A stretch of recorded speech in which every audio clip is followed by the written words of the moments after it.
Hello everyone, this is Shanu Kumar, and today we are going to learn a very important concept that is, or you can say the terms that is known as accounts. So, what is the basic reason behind this that I have to make a video on this very term? So, exactly, it's a very common term. All of you basically know about the term accounts. So क्या कारण है भाई कि मुझे ये बताना पड़ रहा है? तो बेसिकली ये एक जनरल ऑब्जर्वेशन है जो मैंने खुद पे ही ऑब्जर्व किया था, ये चीज़ को समझा था कि जब मैं पढ़ता था व्हेन आई वाज मतलब अभी भी मैं स्टूडेंट ही हूँ एग्जैक्टली, लेकिन मैं जब मैं पढ़ता था और जब मैं कॉमर्स फील्ड में इंटर किया था, ठीक है, तो सब लोग मैं जैसे जनरली सब लोग पढ़ाते हैं, स्टार्ट कर देते हैं अकाउंट्स। अकाउंट्स क्या है, बस छोटे से ऐसे ही समझा देंगे सबको ही, इसी तरीके से कोई भी समझा सकते हैं आपको। अकाउंट्स ये है वो है, आप लोग समझ जाइएगा, बुक इस लैंग्वेज आप लोग रीड कर लीजिएगा, ठीक है। मैं उनको कुछ बोल नहीं रहा हूँ, जो भी पढ़ाते थे टीचर्स बहुत अच्छे हैं, सब टीचर अच्छे होते हैं और अच्छे से बताते हैं।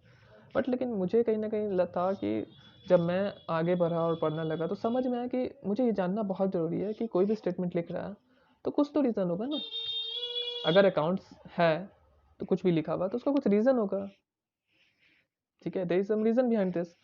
सो मुझे वो जानना था, तो मैंने खुद ही उसको एनालाइज किया, समझा कि चीज़ें क्या है और उसको प्रैक्टिकल एग्जाम्पल से सेट किया, ठीक है। तो प्रैक्टिकल एग्जाम्पल से मैंने कनेक्ट किया ताकि ये आप लोग को भी अच्छे तरीके समझ में आए। मुझे लगा कि it's my liability to teach you the very term in a very short time और in a very understandable manner, so that all of you can easily understand the term accounts and you can proudly say that yes, I know the term accounts. So बहुत अच्छा लगेगा जब आप जानोगे कि accounts है क्या।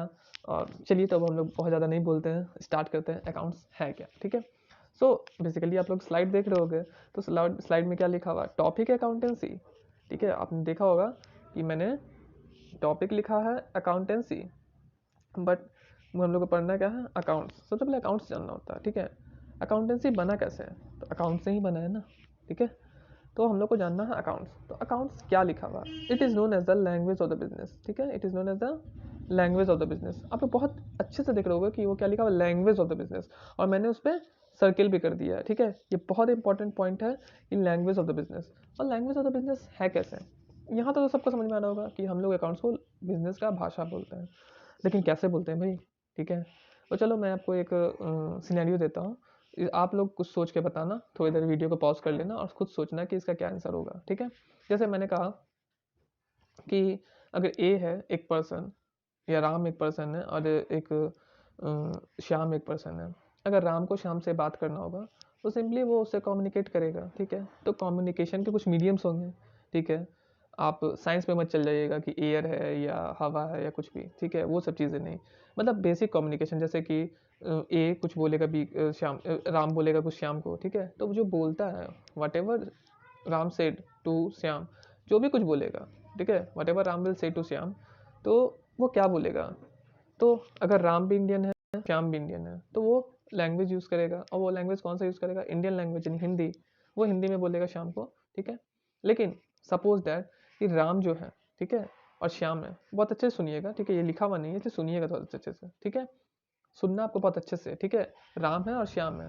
राम, सपोज करिए कि राम जो है वो इंडियन है और श्याम जो है वो फ्रेंच है, ठीक है, फ्रेंच पर्सन है, ठीक है।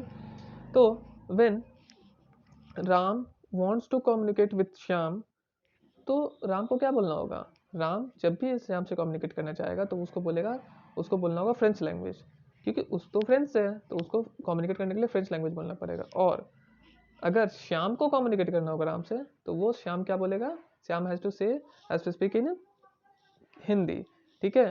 तो जब श्याम को कम्युनिकेट करना होगा, when Shyam wants to communicate with Ram, then he has to say in Hindi, यानी he has to speak in Hindi, उसको हिंदी में बोलना होगा। और जब राम को बोलना होगा तो वो फ्रेंच में बोलेगा, क्योंकि वो फ्रेंच है। तो हमने ये समझा, सबसे पहले जो बेसिक चीज़ें होती हैं, लैंग्वेज बहुत बेसिक चीज़ें होती हैं कि जब एक पर्सन टू पर्सन अगर कोई कम्युनिकेट करता है तो उसको भी लैंग्वेज का कितना इंपॉर्टेंस है, ठीक है। अगर लैंग्वेज बोलेगा ही नहीं, किस भाषा में बोलना बहुत ज़रूरी है। अगर हम उसको हिंदी बोलते तो समझ नहीं आता, ठीक है, तो वही बहुत इंपॉर्टेंट है। उसको हमको फ्रेंच बोलना होगा और फ्रेंच वाले को इसको हिंदी बोलना होगा, तभी वो समझेगा, तभी कम्युनिकेट हो पाएगा, एक कम्युनिकेशन इस्टेब्लिश हो पाएगा। तो ठीक है, ये तो बाकी बातें थी। अब हम लोग एक इस चीज़ों को थोड़ा सा एक एग्जाम्पल से समझते हैं, तो शायद बेसिक अच्छे से समझ में आ जाए हम लोग को, ठीक है। तो क्या है हम लोग का एग्जाम्पल, जरा देखिएगा। तो justification of the above statement with an example. आप तो देख रहे होंगे कि मैंने इसको जस्टिफाई किया स्टेटमेंट को कैसे। तो देखिए, मान लीजिए सपोज ए अ पर्सन है जो रिटेलर है, ठीक है।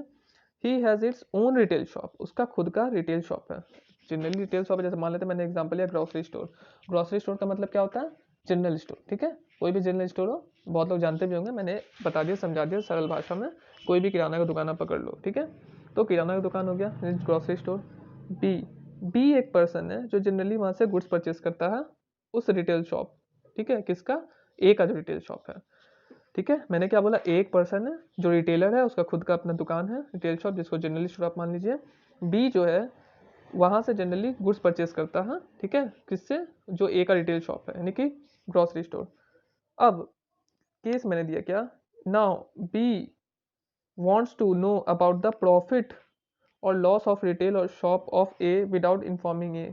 ये बहुत इंपॉर्टेंट है, यहाँ पे आप मार्क करिएगा, ठीक है। यहाँ पे मार्क करने वाली बात क्या है कि विदाउट, ठीक है, यानी कि बी को उसका प्रॉफिट और लॉस जानना है, किसका? जो ए का दुकान का है, और बिना ए को बताए, ठीक है।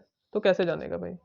ये भी आप खुद पे खुद सोचिएगा, ठीक है। मैं बता देता हूँ आपको, ठीक है। अब आप हम लोग नेक्स्ट स्लाइड में आ रहे हैं, तो हम लोग कुछ पिक्चर से भी समझेंगे, ठीक है। तो पिक्चर में एक बार आपको समझा देता हूँ, ठीक है, पिक्चर क्या है। तो यहाँ पे पिक्चर में आप देख सकते होगे एक ग्रॉसरी स्टोर है, ठीक है। ये किसका है? ए का है, ठीक है। देन बी जो है, ठीक है, बी यहाँ पे है। बी क्या करता है?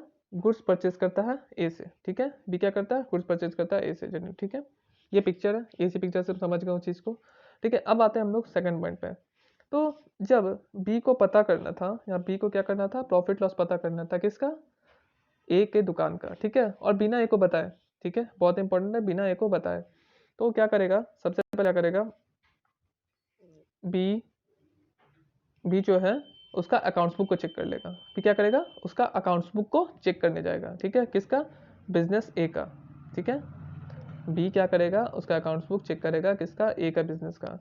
फिर थर्ड पॉइंट हम लोग देखेंगे, तो जैसे ही वो चेक कर रहा होगा accounts book business of A का, तो B will get to know about the profit और loss of the business, and while checking accounts book of business of A, B will get to know about the profit और loss of the business. जैसे ही वो check कर रहा होगा accounts book business का, ए का, बिजनेस का, तो उसको बी को सारी चीज़ें पता चल जाएंगी, प्रॉफिट लॉस बिजनेस की। और बी, फोर्थ पॉइंट देखिएगा, B will also get all the details about the business of A, that is sales, purchase, capital, investment, etc. B को और सारे डिटेल्स भी पता चल जाएंगे ए के बिजनेस के बारे में, जैसे सेल्स हो गए, परचेजेस हो गए, कैपिटल हो गए, इन्वेस्टमेंट हो गए, etcetera. Okay, so fifth point, lastly, so we can conclude that accounts is known as a language of the business with the help of above explanation. So ये जो पूरा explanation था, ठीक है, इसके थ्रू हम कह सकते हैं अकाउंट्स को कि अकाउंट्स बिजनेस की भाषा है। थोड़ा सा मैं इसको सरल और कर देता हूँ कि जब बी को पता करना था ए के बिजनेस के बारे में बिना उसको बताए, तो उसने क्या किया? अकाउंट्स बुक को डायरेक्टली जाके चेक करने स्टार्ट कर दिया, ठीक है। ये प्रैक्टिकल नहीं हो सकता, आप इसको करने में चले जाइएगा ना, तो पता चल जाएगा, तो फिर आप पे केस वेस भी हो सकता है, या कुछ भी कोई कुछ बोल सकता है। तो मैं आपको एक समझाने का एक एग्जांपल लिया कि जैसे आप प्रैक्टिकली कैसे समझ सकते हो इस चीज़ को अच्छे से। तो बेसिकली जब भी हम लोग को whenever we wants to communicate, whenever I wants to, या whenever you wants to communicate with the business, ठीक है, तो हम लोग क्या करना होता है? then we have to check the accounts book of that business, ठीक है। तो जब हम लोग को बिजनेस से बात करनी होती है, when a person wants to communicate with the business, then she has to check the accounts book of that business. So finally we can say that accounts is known as the language of the business. Simple सी बात है ना भाई। अगर हम लोग को business से बात करना है, तो हम लोग किससे बात करेंगे? डायरेक्टली बिना उसके आदमी से नहीं बात करना, हम लोग को उस बिजनेस से डायरेक्टली बात करना है। तो हम लोग उसका अकाउंट्स बुक जाएंगे, क्योंकि अकाउंट्स बुक में सारे के सारे डिटेल्स लिखे रहते हैं, ठीक है। और एक छोटे से बड़े व्यापारी भी सब लोग अपना अकाउंट्स बुक मेंटेन करते हैं, चाहे वो एक सिंपल सा प्लेन रजिस्टर पे हो, चाहे वो एक अच्छा सा सिस्टमाइज तरीके से हो, ठीक है। तो हम लोग सब कोई जानते हैं। सो डैट मेरा वीडियो यहीं पे स्टॉप हो गया। मैंने बता दिया आप लोगों को क्या बताना था अकाउंट्स। मुझे आई होप डैट कि आप लोगों को ये वीडियो बहुत अच्छा लगा होगा, और अगर अच्छा लगता है तो मैं ऐसे ही बहुत सारे कॉन्सेप्ट्स को लाऊंगा, ठीक है। और ये एक छोटा सा मेरे लिए इनिशिएटिव था, ये मैं छोटा सा इनिशिएटिव लिया हूँ कि आपको बेसिक से बेसिक चीज़ों का नॉलेज होना चाहिए, क्योंकि जब भी कभी आपसे पूछे, बीइंग अ कॉमर्स स्टूडेंट, आपको ये चीज़ें जानना बहुत इंपॉर्टेंट है कि अकाउंट्स है क्या। ठीक है, हम लोग पूरी चीज़ें पढ़ लेते हैं लेकिन हम लोग को पता ही नहीं अकाउंट्स क्या है। ठीक है, सडनली कोई रैंडमली कोई पूछ दे हम लोग से तो पता ही नहीं चलता है क्या, एग्जैक्टली इलेबोरेट नहीं कर पाते हैं। ठीक है, तो वी हैव टू इन्हांस और इंक्रीज आवर एक्सप्लेनेशन पावर को इंक्रीज करने की मेरे को ज़रूरत है। ठीक है, और ये छोटे छोटे कॉन्सेप्ट से मैं आप लोग का हेल्प करते रहूँगा ऑलवेज। ठीक है, सो बेसिकली मैं बोलूँगा अगर आप लोग इन्जॉय कर रहे हो वीडियो को, please subscribe my channel and please hit the bell icon, और लाइक भी करते रहिए इसी तरीके से। अगर चैनल अगर आपको ये पसंद आ रहा है तो मैं छोटे छोटे कॉन्सेप्ट ऐसे ही लेते आऊँगा, और आई होप कि आप लोग अच्छे से समझ गए होंगे और कोई क्वेरीज नहीं होगी। अगर कोई क्वेरीज है तो कमेंट सेक्शन में लिख दीजिएगा। और ये जो आप पीडीएफ देख रहे हैं, ये मैं पीडीएफ शेयर भी कर दूंगा आप लोग को, और ये पीडीएफ मैं शेयर कर दूंगा आपको नीचे अपने डिस्क्रिप्शन में जाइएगा तो लर्न के चैनल में होगा, लिंक होगा, लिंक से टेलीग्राम चैनल में आप चले जाओगे और वहाँ पे आपको ये डाउनलोड कर लोगे PDF. Okay, so thank you so